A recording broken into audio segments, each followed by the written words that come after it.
আমি মানুষকে খুব তৃপ্তি করে পেট ভরে ভাত খাওয়াতে চাই। কী ধরনের অবস্ট্রাকলস একটা মেয়ে বিজনেস করতে গেলে ফেস করতে পারে, আমি তার নানাবিধ অবস্ট্রাকলস ফেস। সবচেয়ে বড় কথা হচ্ছে ভালো মানুষ হলে ব্যবসা করতে পারবো না, ভালো মানুষ হলে সবাই হচ্ছে ঠকায় যাবে।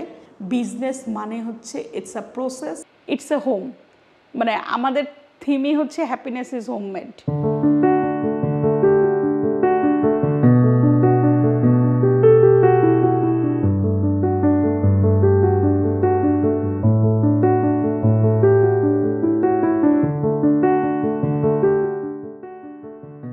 এন্স কিচেন তৈরির আইডিয়াটা আসলে আমার প্রথম মাসের 2016 সালে রূপচাঁদা ডেলি স্টার সুপার শেফে কম্পিটিশনে গিয়ে, সেই কম্পিটিশনে আমি সেকেন্ড রানার আপ হই। সেখানে আমাকে জিজ্ঞেস করা হয়েছিল যে আপনি একজন সাংবাদিক হয়ে কেন রান্নার এই জগতে আসতে চাচ্ছেন। তখন আমার একটাই উত্তর ছিল যে আমি মানুষকে খুব তৃপ্তি করে পেট ভরে ভাত খাওয়াতে চাই, যে খাবারটা খেলে মানুষের খুব তৃপ্তি লাগে এরকম একটা খাবার খাওয়াতে চাই। সেই আইডিয়া থেকেই আসলে আমার রান্নাবান্নার মধ্যে যুক্ত হওয়া। আমি ফাতেমা আবেদিন নাজলা, এন্স কিচেনের সিইও। দীর্ঘ 7 বছর শিক্ষকতা করার পরে আমি শিক্ষকতা ছেড়ে সাংবাদিকতায় চলে আসি। সাংবাদিকতাটাও আমি একটা দীর্ঘ সময় করেছি, প্রায় 1 যুগ। কিন্তু কেন জানি মনে হচ্ছিল আমি কোথাও থিতু হতে পারছি না।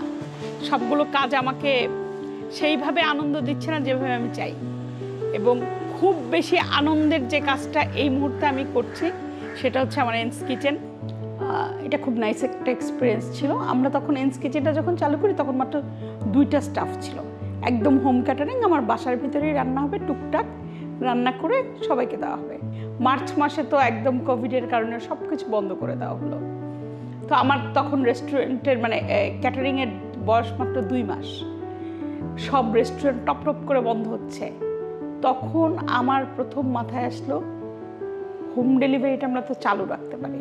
আরও একটা খুব মানে স্যাড মেমোরি, কিন্তু তারপরে উই ফিল প্রাউড যে আমরা শেষ মোমেন্ট পর্যন্ত খাবার দিতে পেরেছি। সেটা হচ্ছে যে হসপিটাল আইসিইউতে যারা রোগে ছিলেন, অনেক রোগীর আত্মীয়রা ফোন করে যে এনজি ফিডিং দিতে পারবো কিনা, নলের মাধ্যমে যে খাবারগুলো দেয় ওই খাবারগুলোর মধ্যে কি কি এলিমেন্ট থাকবে। রোগীর ডাক্তার বলে দিতেন আমাদেরকে যে উনার হচ্ছে ক্যালসিয়ামের অভাব, উনার একটু কাঁচা কলা লাগবে, উনার হচ্ছে গিয়া প্রোটিন নাই, ওনাকে চিকেন ম্যাশ করে দিবেন, তার সাথেই দিবেন।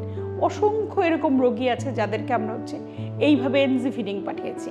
মানে কী ধরনের অবস্ট্রাকলস একটা মেয়ে বিজনেস করতে গেলে ফেস করতে পারে, আমি তার নানাবিধ অবস্ট্রাকলস ফেস করেছি। আমার রেস্টুরেন্টকে আমি কখনো রেস্টুরেন্ট ফিলিং দিতে চাই না, ইটস এ হোম। মানে আমাদের থিমই হচ্ছে হ্যাপিনেস ইজ হোমমেড। এন্স কিচেন সাজানোর সময় আমরা একটা জিনিস সবসময় মাথায় রেখেছি যে ঢুকে খুব ঝা চকচকে অনেক ফলস সিলিং লাগানো, 199টা লাইট, এগুলো যেন আমাকে কষ্ট না দেয়। হ্যাঁ, এই জিনিসটা আমরা প্রথম মাথায় রেখেছি। আর হচ্ছে খুব সিম্পল, একদম সিম্পল। আমার কাছে মনে হয়েছে যে আমি একটু মণিপুরি পর্দা লাগাই, মণিপুরি ওড়না কেটে আমরা হচ্ছে পর্দা সেলাই করেছি। তারপরে এই জানলায় পেইন্ট করিয়েছি, আমাদের এই আর্টিস্ট বন্ধু অনিন্দ এই পেন্টিং করে দিয়েছে, যে একটা সিমেট্রিক পেন্টিং, যাতে গ্লাসটা একটা অপাসিটি তৈরি করে, ব্রেক করে, যাতে ওই পাশের জিনিস এই পাশে না দেখা যায়। একটা সুন্দর আলো আসবে কিন্তু একটা পেন্টিং থাকলো। তারপরে হচ্ছে আর আমরা গুরুত্ব দিয়েছি বেশি লাইটিংয়ের ক্ষেত্রে, খুবই নরম আলো, কষ্ট যেন না হয়। লাইটটা তো একটা চোখে লাগার মতো জিনিস। আর আমাদের ইন্টেরিয়ারের মূল জিনিসই হচ্ছে গাছ আর দেশি মোটিভ। আপনারা হারিকেন দেখবেন, আর প্রত্যেকটা রুমে আপনারা গাছ দেখবেন। প্রতিটা রুমে আমাদের অনেক অনেক গাছ আছে। এটাই হচ্ছে আমাদের মূল উপজীব্য। খুব সিম্পলের মধ্যে গর্জিয়াস বলতে যে জিনিসটা, হ্যাঁ, ঢুকতেই অনেকগুলো সবুজ দেখবেন। তারপর একদম সিম্পল চেয়ার টেবিল বেঞ্চ মতো। অনেকে এসে জিজ্ঞেস করে এটা কি স্কুল?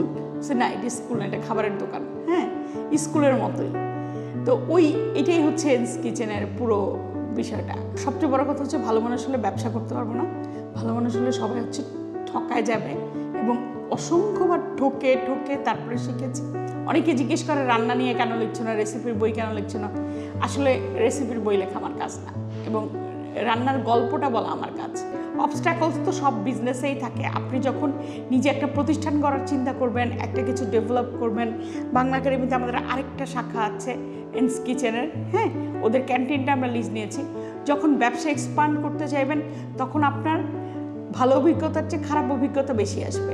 নারী উদ্যোক্তা হিসেবে মানুষ আপনাকে একরকম ট্রিট করবে, আপনি পুরুষ উদ্যোক্তা হলে আরেক রকম ট্রিট করবে। কিন্তু আমাদের যেটা করতে হবে সেটা হচ্ছে একদম দাঁতে দাঁত চেপে কাজ করে যেতে হবে। আমাদের অনেক বাধা বিঘ্ন, অনেক সংকট থাকবে, কিন্তু আমাদের কাজ করতে হবে। কাজ করতে হবে কি, খুব ওয়েল প্রসেসড এবং ওয়েল অর্গানাইজডভাবে কাজ করতে হবে।